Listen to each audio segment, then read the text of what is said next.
So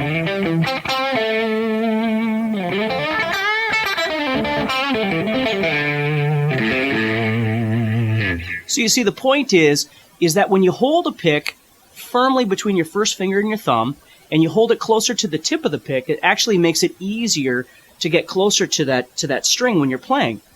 And so you get less inaccuracies of hitting other strings and things like that. So I want you to really try and practice that, holding that pick firmly between your first finger and your thumb, but closer to the tip of the pick, not the other way, not way back here, but closer to the front. Now, the other thing I want you to think about is one of these 3 points as we've been discussing. When you strum or you pick, you're either going to be moving from your bicep, your shoulder, that kind of area there, or you're going to be moving from your wrist, or you're going to be moving from your fingers. And depending on the technique that you're doing, you may change those. All I want you to do is be aware of the fact that that is happening. Okay, so let's think about this. If I was strumming something, like let's say I was doing like a...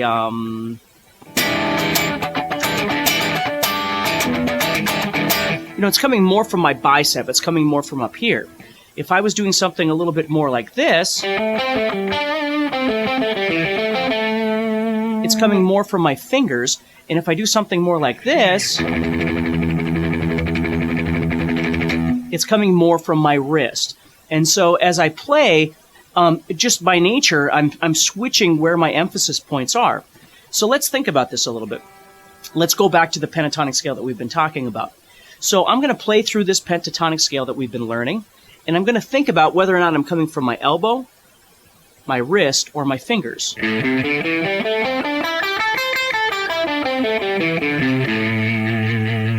Now, as I'm playing that, you're going to notice I'm coming more from my wrist as I do this.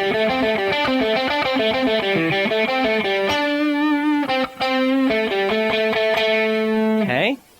But again, it's different for everybody. I just want you to be aware of that as we practice these things.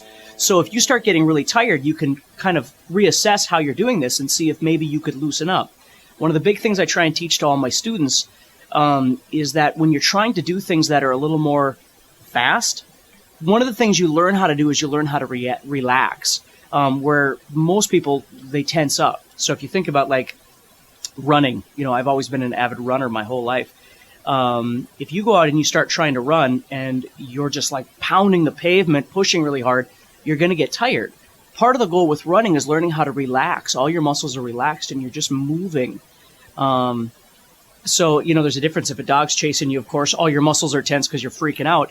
The same thing happens a lot of times when people are picking, is that they get so tight like this, and you have to learn to loosen everything up.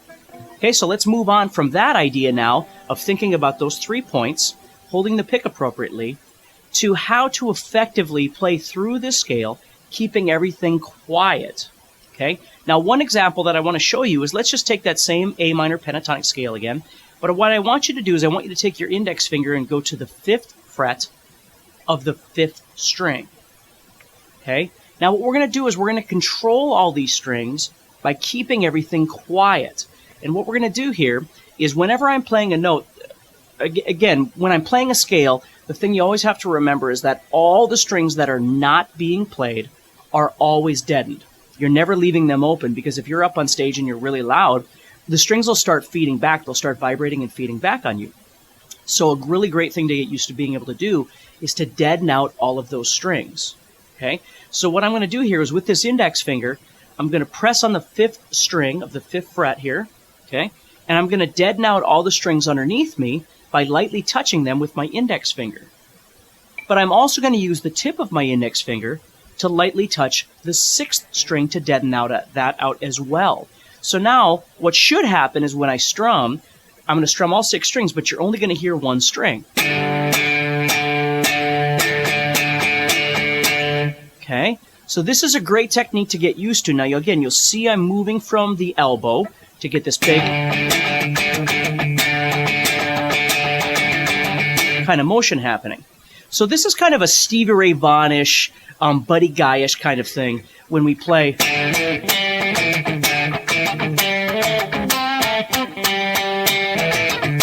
And we're hitting all these strings. So we're getting the note we want, but we're also getting this percussive effect.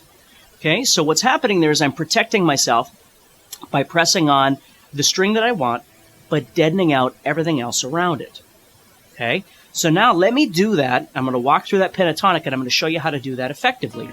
Okay, so if I'm on the first note of my A minor pentatonic, which is the 5th fret, of course, of the 6th string, I'm deadening everything else below me. That doesn't mean I want to strum everything, but it does mean two things. It means, number one, the other strings are not going to vibrate and start creating sound. And the second thing is if I was to strum bigger than, one string, you're not going to hear any of the notes. And I might do that on purpose so they don't make sound, and I might do that on purpose because I really want to hit them, kind of that Stevie Ray Vaughan sound. So I'm going to play this one note here. So this guy's controlling everything underneath there. Then I'm going to go to my pinky. Okay. Then I'm going to move over. Now at this point, I'm doing exactly what I just showed you. I am now touching the 6th string with the tip of my index finger, and I'm touching the bottom strings, the bottom 4 strings there, with my index finger as well. So when I go here, I'm still kind of touching there, you see? Now, here's where the problem occurs, is when I move to the 4th string, I can touch the ones underneath here, and that's perfectly fine. And I can touch the 5th string right on top here with the tip of my index finger, and that's fine as well. The 6th string now, though, is exposed. That's where my other hand is going to come in. My right hand's going to come in, and it's going to start deadening everything from the top on down. So as I continually move toward the floor with this hand, I'm going to continually move in with my right hand and start deadening everything on the way down. That way the strings above me are no longer making sound as well. So watch as I do this nice and slow. I'm going to play through that pentatonic, and I want you to see how this right hand is coming in and the left hand is continually touching everything as I go. So here is the 6th string. Here's the 5th string. Now I'm touching that 6th string. Now here, right there, I'm right here. Moving down, I'm touching more, touching pretty much everything over here. Okay? So it's a really great thing to get used to. Now, I don't have a lot of distortion on here, but if I did have a lot of distortion as I play, you're going to hear all these other strings start vibrating, and that's what you're trying to get rid of.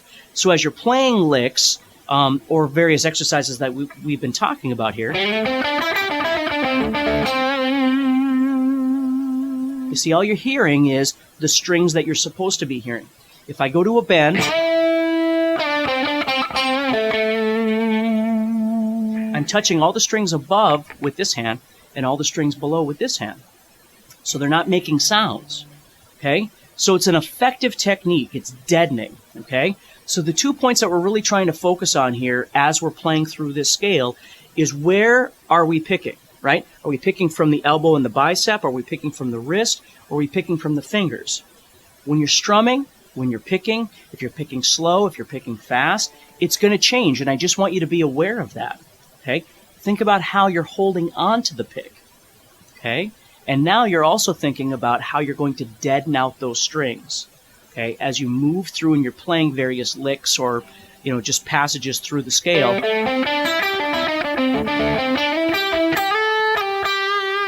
How you can keep everything quiet. See? I'm always touching. So like right there, my 3rd finger is touching all the ones underneath. If I'm here, this guy's touching all the strings.